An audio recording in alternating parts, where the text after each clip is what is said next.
Hey guys, welcome back to another episode. Today it's about inking, right? And I'm going to walk you through what I use, from the most least expensive inking pens, which are really not inking pens, like writing pens, to actual, what you would find in like a Pearl Paint or Michael's art supply store.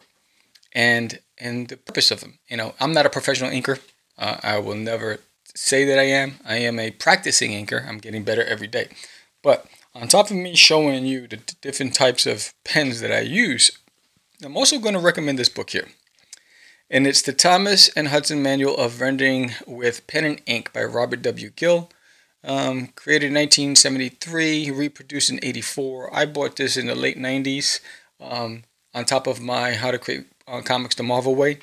This is going to walk you, look how thick this book is. This is, if you can only afford one book, this is the book I suggest you get. It covers perspective, it covers anatomy, it covers transportation, it covers natural things like trees and rocks and buses and cars and planes and buildings, but most importantly, inking techniques and the inking weight and the pen weights and their purpose and how it can benefit you as an aspiring artist or practicing artist. I always refer to this when I get stuck, and I get stuck quite often. And but this is, I'm telling you, this is awesome. So we're gonna go into it, and but before we do, this show is sponsored by There's Nail in My Toilet, book number 4, launches on Kickstarter January 3rd. I hope that you come along, get yourself a copy, and have fun with me. I would love for you, if you like my channel, I'm sure you'll love my book. Support my book, and I appreciate it. So let's get started.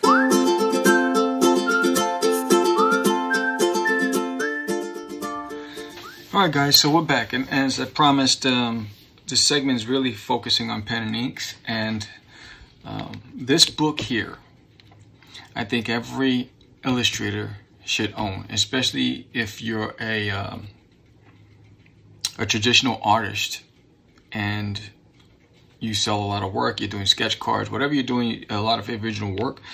This will help you, and this will also help you if you're a digital artist as well, because it gives you the fundamentals. This book was printed in 1984, and it holds true today. All of the fundamentals, the techniques are there, and I find this book to be extremely useful and beneficial. Now, what I also like about this book is it's the Thames and Hudson Manual of Rendering with Pen and Ink by Robert W. Gill, revised in a large edition.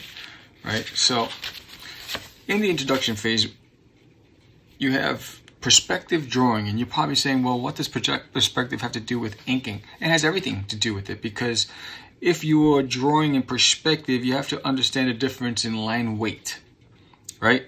And me, as I'm still learning, I am not a traditional inker by nature. These books are very resourceful for me whenever I get stuck. And so I haven't mastered the techniques. If you're looking for someone who's a fantastic inker, there's like David Finch. He has a YouTube channel. He is amazing. But if you want to learn how to ink, I suggest you get this book. But it has perspective drawing, drawing transport, drawing plants, rocks, and water, different inks, line weights, techniques, cross-hatching, non-cross-hatching, straight lines, drawing people, drawing furniture and fabrics, and techniques. So I'm going to go to 47, drawing transport, right? 47, let's go to 47 just for a second.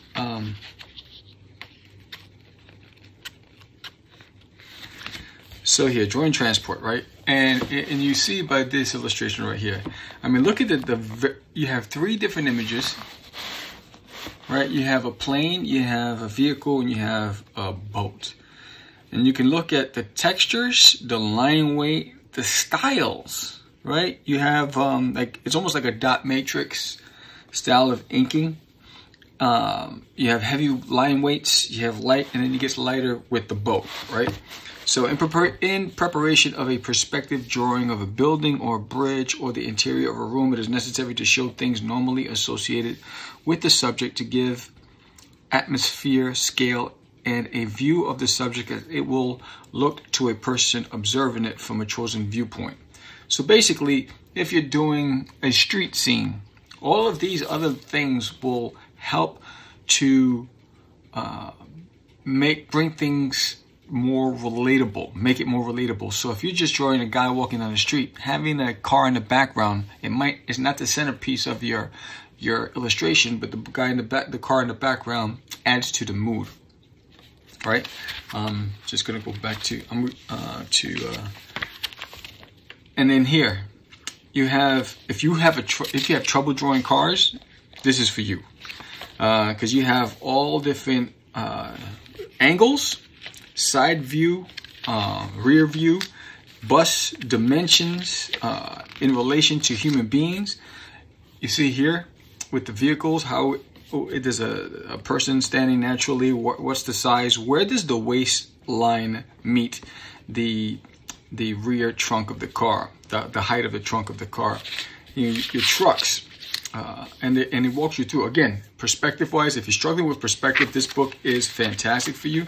And it goes on with this helped me drawing There's an Alien in My Toilet, the cargo scenes, the transportation scenes, because struggling with perspective is always something I think an artist is faced with, because sometimes you want to capture an angle that's going to help you. But if you look at this, you see the different line weights with the ink and when to use more black and when not to use, right? And here are the trucks. And the reason why I chose this book is not for perspective wise, it's really just to show you how they walk you through techniques and ink styles. And then I'm going to show you what pens that I use in a few minutes. But I love this. I mean, just look at this right here. This plane. So you have 3 figures working on the plane. One kneeling below it, one approaching it, one working on the wing. You have the line weights, the perspective. Everything is there for you. So you can visually understand where you should position your characters if you're illustrating. This is a fantastic, fantastic book. If you don't have it, you need to get it. And I'll have a link in the summary of where you can get it. I mean, look at all these different helicopters.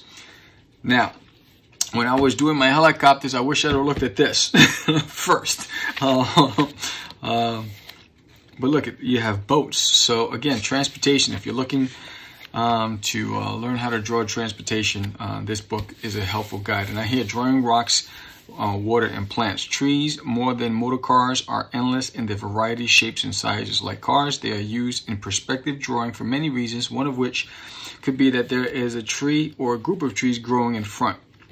Growing on, in front of, or behind the site. In this case, it is possible to observe the type and size of an existing trees and draw them to life. However, it is sometimes necessary and desirable to simplify or stylize trees. I mean, when you talk about simplicity, when I'm drawing There's an Alien in My Toilet, it's very cartoony. So I'm not going to go into extreme detail. Because I just want to give you the impression that you're in a forest. But here's an example, multiple examples of various tree types. You know, how they fall, how they grow, how they stand.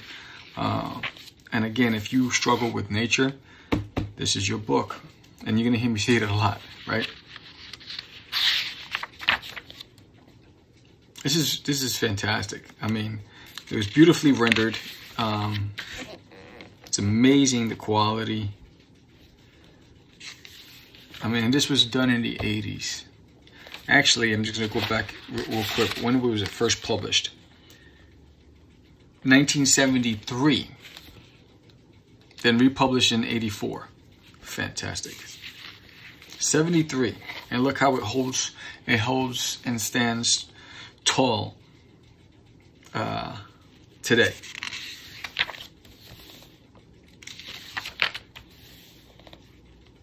Beautiful. All different plant types and trees. And so you get the gist, and you can see that everything has different line weights, different textures. You know, he's showing you different types. I mean, you can see how varied this is versus, you know, these, right? This is more my style. This is more the way I draw it. Thick lines, more ink. I don't do much of the cross hatching. And look at this, when you're trying to capture rocks versus grass. This is fantastic. Water. And then drawing people. Again, you have problem with perspective. This is an all-inclusive book. Like, if I know there's hundreds of books out there, but you know, I grew up with How to Draw Comics the Marvel Way. When I got this, it elevated my understanding of figure drawing and perspective, and body placement and anatomy. And today, we're still learning. I'm still working on how clothing folds, the folds, and again, look at it. You'll see so many different styles of how the clothing's supposed to fall. Fantastic. But we're gonna skip from this, and we're gonna go directly into the techniques. So the subject is vast, and as it cannot be fully covered in a work of this nature, it is intended to cover only that part of the subject considered useful to the type of work with which this book is concerned. So here's some some techniques, right? And so what he's showing you is line thickness available in the rod ring variant range of instruments. So you'll have the different, like 1.2 millimeters thicker, 0.1 millimeters is thinner. So understanding the difference in line weights and the types of inks you should be using. All right, 30 different textures which can be achieved using a 0.1 millimeter line thickness.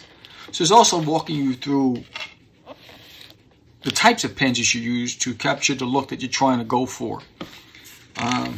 This is fantastic. I mean, it's just look, when you're illustrating, I can tell you right now, of all these samples, this is what I would use, because that's directly in line with my illustrating of this in my toilet. The comic book, because it's simple, it's clean. You know, but I know a lot of artists that use a lot more heavy texturing. It's finding your comfort zone. Shadows, you know. So you want a vinyl style versus a lino style.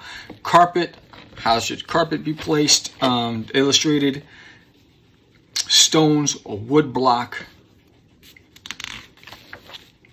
And then look, you have similar building style, right? But you have 4 different ways of inking it. So here you have cross hatching. You have it's almost like a dot matrix look to it. You have simple. This is what I would do. This is how I would illustrate. So you have a whole variety of options, which is what I love about this, because it's just not text heavy. It's visually heavy.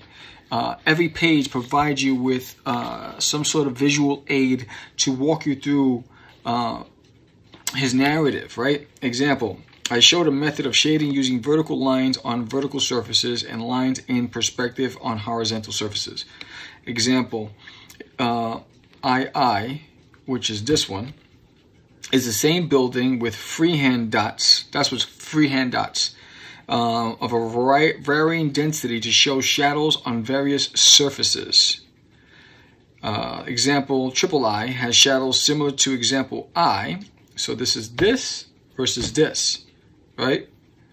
But in this case, the horizontal surfaces have vertical lines as well as perspective lines. Great examples. I mean, just look at this right here. You have the dot method. You have thick lines, thin lines. It's beautiful. The shading on buildings and shadows thrown by the building has been applied with Latitude shading tints. Oh, interesting. As set out in the fixing instructions given beside the drawing. So here it is. So he gives you, so if you want to use shading tints, fixing instructions, use a sharp knife or special cutting tool, cut a section of the film slightly larger than the area. So he walks you through, if you've never used shading tints, a lot of manga artists use that, and there's a lot of YouTube channels where they demonstrate the use of these tints. I've never used it, so I'm not going to speak on it.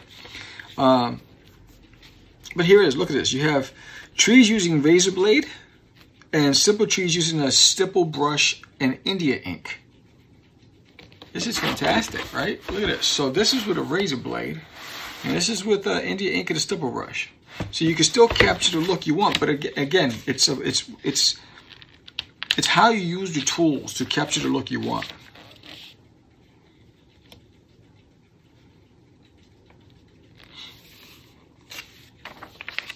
Again, what I would recommend with this book is that you read the narrative along with this, and they give you exercises that you can accomplish on your own time. So this is exactly my style.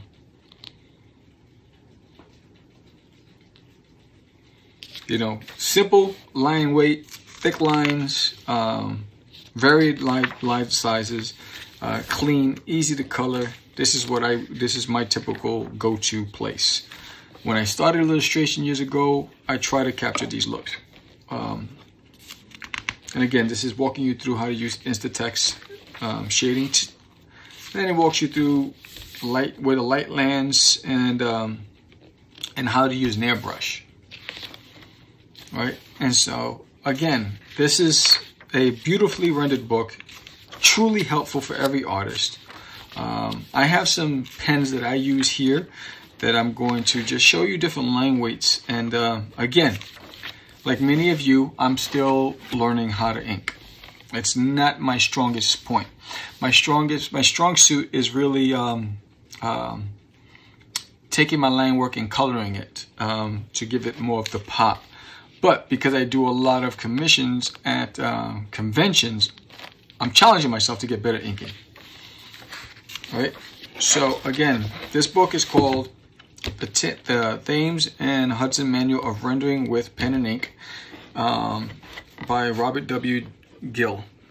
And I'll have the link. I bought this back, wow. I bought this at Borders for $15.95 in the 90s. So it's been here this whole time. But again, so here we go. So now, if you're inking to practice, if you're inking to practice at home, doesn't matter what you use. Right now it's not in your budget to get specific ink pens, just grab any pen if you want to practice. So I'm going to go from the basic stuff that you get at Staples, like Papermate. I use Papermate all the time when I'm doing sketch cards, right? For myself. So you can see what I like about Papermate, what I like about it and what I don't like about it. What I like about it, it's easy to hold, it's lightweight, blah, blah, but it doesn't provide you the texture and look that you want. So this is not, I wouldn't recommend this for professionals, but if you want to practice, this is great to practice with. So as you can see here, the lines are not, the ink fades, right? So if I'm going to go fast, you see how the ink fades? It doesn't, the strength of the ink does not continue with it. So this is not recommended if this is really for practice. I use this when I'm doing sketch cards for practice. And then just to come up with the look of the character that I want, and then I'll switch over. So again, but remember that every tool that you use has its strengths and minuses. And the minus with this is just something to do at home, carry with you. If you don't want to waste a lot of money on inks, carry this with you wherever you go. Then I have this, which is, again, you get this at Staples, Precise, right? Precise. What I like about Precise is thin lines. You can capture thin lines. And it holds, the weight holds true. But what I don't like about it is the black doesn't appear to be black. It almost like a dark purple or black green. So if you want to do like cross hatching, this is good for it because, you know, the ink is going to stay there. And again, this is affordable. You can get a 5-pack at Staples and you keep passing, but this is a lot better than that pen that I was using a minute ago, right? Because you can get all the looks, but you're gonna get the same line weights. You're not going to get a thickness. If you want to get a thicker line, I would suggest changing your pens. Now we're going to go to what most artists use. When I was in school, Faber-Castell was something that we talked about. And what I liked about Faber-Castell is it has a lot of different pen tips. So here you have a fine pen tip, right? And it'd be nice if I grabbed one that was full of ink. That's not good. Okay, so here's a 1.5. So he was talking about line weight. So if you want a thick weight, there's that 1.5. Again, you see how thick that line is? That's beautiful if you want to capture line weight. And I usually use these line weights for like when I'm doing characters. And as you can, what I'm gonna try to do is I'm gonna go from thin to thick, right? And it all depends. I wouldn't, if you're looking for, again, for me, if I'm looking for a thin line, I'm not using this. But I'm looking for a thicker line, I'm using this. And then here's a medium tip, hopefully, yeah. So here's a medium tip, Faber-Castell. So again, here's a thicker line. So what I do is I will sketch a character in pencil, and then I would play with the weights. It's like if the character has a hat on, say the character had a hat on, and this is the face. Where do I want my line weight to be heaviest and when do I want it to be lightest? And so I'll use this to practice with. And again, I use these for sketch cards. And then you have another thicker point here. It's more like a brush. So this is, you can capture a thin look with this, or you can capture a really thick line with this. See how that thin, and then look at the tip here. I don't know if you can see this. Where am I? Look at the tip here. It has almost like a flat tip, almost like a brush.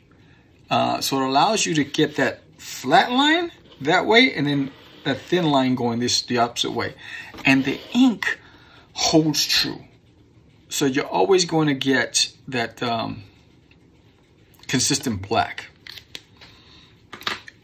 Then you have microns. I don't know anybody who doesn't have a micron, right? So who's a comic artist, right? And microns help because if you look at this, it has 500, 0.1, 0.2, 0.3, 0.4. So the weightness gets bigger and it goes all the way up to a brush. So you're going from the smallest possible. So you want to get those little details around the eyes. Right, those little line details, right? All the way up to that nice brush. Look at that fine brush. So if you're not comfortable using a traditional brush, this is the next best thing. Because I've never been comfortable using a brush, and this is the next best thing. So this is what I use for my finished products. Because I'm not an expert when it comes to inks. And this is also a brush for Faber-Castell. It's also a brush tip, so you can see how thick that brush is. Wow, and then you get that thin. It all depends on how you use your... What I don't like a lot about this is that when I'm doing sketch cards, sometimes it bleeds or smudges. So I'll use the microns over this. And if you're going to use this, use it to fill blacks, right? So this is a Sharpie. Use it to just, if you want to fill in some blacks, Sharpie works best for that. Sharpie does have thin tips. So if you're saying, Sam, I don't have a budget for Faber-Castells, You can get a bunch of Sharpies. You can get the thin tips and the thick tips, and this way you can get the same look because it's a nice, thick, heavy black. Then you can use brushes, right? Here's my India ink. Here's my brushes. Now, I'm not an expert. I've played around with this, but I'm very messy. So I elected to not use it at all. And I'm challenging myself to learn. But then, again, if you want to use acrylic, here is an Aztec Arteza marker, acrylic marker, thin tip, and you can see, and this is acrylic, so the black stays black all the way through. This is a good option as well. It's an acrylic marker. So those are various types, and I'll have links in the chat where you can get these with the price points. But what I would suggest, and the best practice, is to keep practicing. I mean, the best practice is just practice. No practice at all means you don't get better.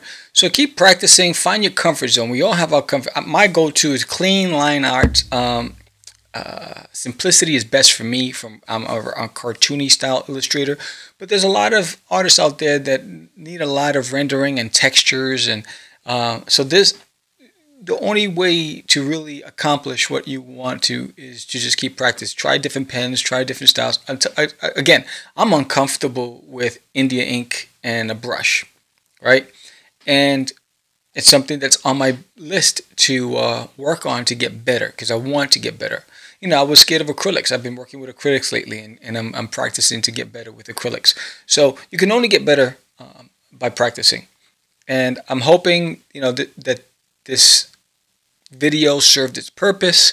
If you enjoyed it, please give me a thumbs up. If you want to see more, let me know. Put some comments in the notes below. And, you know, I thank you for taking your time. And remember, you know, your dream can only be fulfilled if you keep walking forward and towards your destination. So keep walking, keep dreaming, have fun. And until the next video, we'll talk soon.